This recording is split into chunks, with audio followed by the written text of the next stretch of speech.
आप लोगों में से कोई वो लोग तो खैर सुन ही नहीं रहे हैं।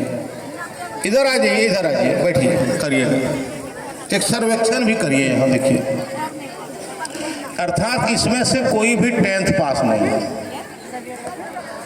8वीं तक किसने पढ़ा है? हाथ उठाइएगा जरा। 8वां पास कौन कौन है? आपका हाथ उठाइए, कोई दिक्कत नहीं है, हम लोग जानना चाहते हैं। नहीं नहीं, 8वां मैट्रिक तो कोई है ही नहीं, यानी 8वां पास है। एक लड़की इसमें 8वीं पास है। इसका मतलब यह हुआ कि शिक्षा का सबसे अभाव है। हम लोग जो भी चीज परोसते हैं या सरकार जो भी योजना बनाती है उसकी जानकारी आपको कैसे मिलेगी? जानकारी प्राप्त करने के लिए शिक्षा का भी होना जरूरी है, अन्य चीजों के साथ साथ। हो क्या रहा है, आपके पास शिक्षा का भाव है, अब आप दूसरों पर निर्भर हैं। वह दूसरा कोई भी हो सकता है, मुखिया जी हो सकते हैं, सरकारी कर्मचारी हो सकता है, गांव घर का बिचौलिया भी हो सकता है। तो वो उतने ही बताते हैं जितने उनके काम की बात होती है। वो सब चीज क्यों बताने जाएंगे? साफ बात है। तो आप जब तक खुद जानकारी प्राप्त करने का प्रयत्न नहीं करेंगे तब तक आपको सभी योजनाओं का लाभ नहीं मिल सकेगा। पहली बात तो ये समझ लीजिए, क्योंकि हम आएंगे तो हम केवल अपने विभाग की योजनाओं की बात करेंगे, अन्य चीजें छूट जाएंगी। सीआई साहब आएंगे, रेवेन्यू की बात करेंगे, छूट जाएंगे। मुखिया जी आएंगे तो इनको सभी विभागों की बात करनी है, जिनके भी दिमाग में सभी बात रहेगी नहीं एक साथ में। दूसरी बात, जो लोग आएंगे उसका भी नफा नुकसान देखेंगे। ये अतिरिक्त नहीं करेंगे कि इनको और क्या क्या चीज चाहिए। एक व्यक्ति मेरे पास जब आए, वृद्ध हैं तो वृद्धा पेंशन भी चाहिए, उनके पास राशन कार्ड नहीं तो राशन कार्ड भी देंगे, उसके पास उसके घर में किसी के पास जातीय आवासीय प्रमाण पत्र नहीं है तो वो भी देंगे। एवं प्रकार से हम लोग या सरकार के द्वारा लगभग 25 से अधिक विभागों के द्वारा 100 से अधिक प्रकार के कार्य चलाए जा रहे हैं। 100 से अधिक प्रकार का, आप ध्यान रखेंगे, जिसको याद रखना मुश्किल है। आप सभी जब देखेंगे तो 100 से अधिक तरह के कार्यक्रम एट ए टाइम चलता है, लेकिन लाभ कितने का ले पाते हैं? तो मैं जब से नौकरी में आया हूं और अब मैं रिटायर करने वाला हूं तो मैं देख रहा हूं कि 3-4 से अतिरिक्त किसी को जानकारी नहीं है। क्या चाहिए? सबको लाल कार्ड चाहिए, सबको इंदिरा आवास चाहिए, जो अब प्रधानमंत्री ग्रामीण आवास योजना या नाम हो गई। उसके बाद सबको पेंशन चाहिए। बस ये 3 ही याद है, चौथा किसी को याद नहीं है कि और भी कितनी योजनाएं चल रही है, जबकि इससे भी बेहतरीन योजनाएं चल रही है बेहतरीन विभागों द्वारा, लेकिन आप लाभ नहीं ले पाते।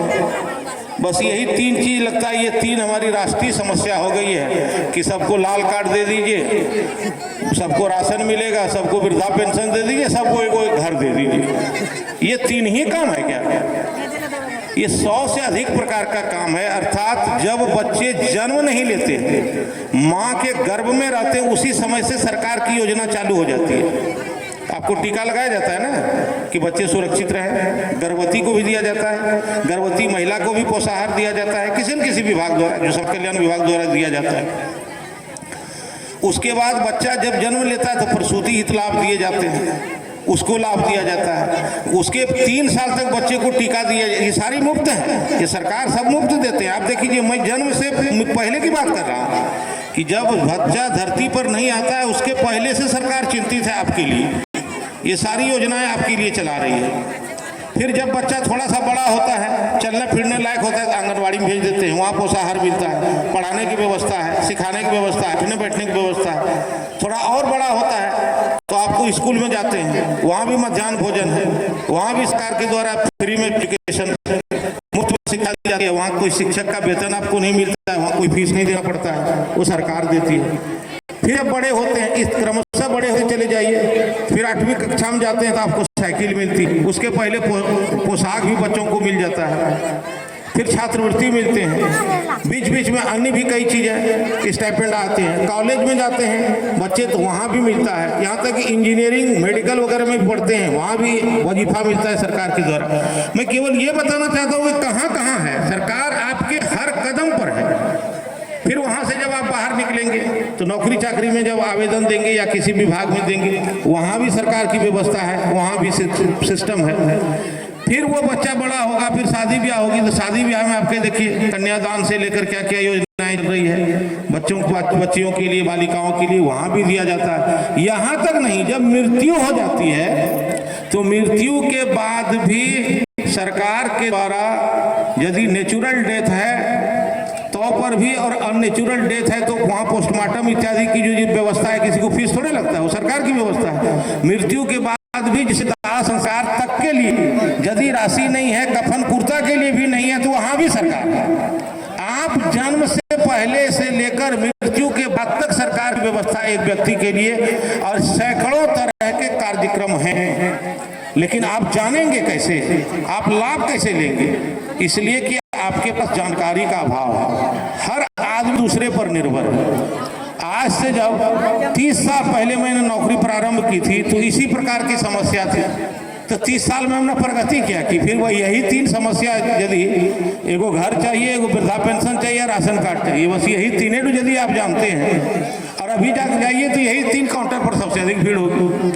अभी किसानों को धान बेचना है, अभी 250 रुपये पर क्विंटल हम लोग खरीदेंगे, 15 तारीख से हम लोग लेने जाए हैं।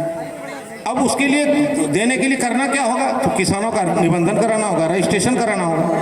आप रजिस्ट्रेशन कराएंगे नहीं तो फिर बिचौलियों के पास आप 1200 रुपया 1300 रुपया क्विंटल में देंगे आपका धान जो होगा। एक तो कोई यहाँ बहुत बड़े किसान नहीं है, जमींदार नहीं है, 1000 एकड़ के लोग नहीं है, 2-4-5 एकड़ के हैं, 150 क्विंटल आप धान उपजाते हैं, उसमें भी आपको जो बच सकता था वो भी नहीं करके किसी व्यापारी को आप सस्ते में 1200-1300 रुपया क्विंटल में डाल देंगे, तो आप वंचित हो जाएंगे ना।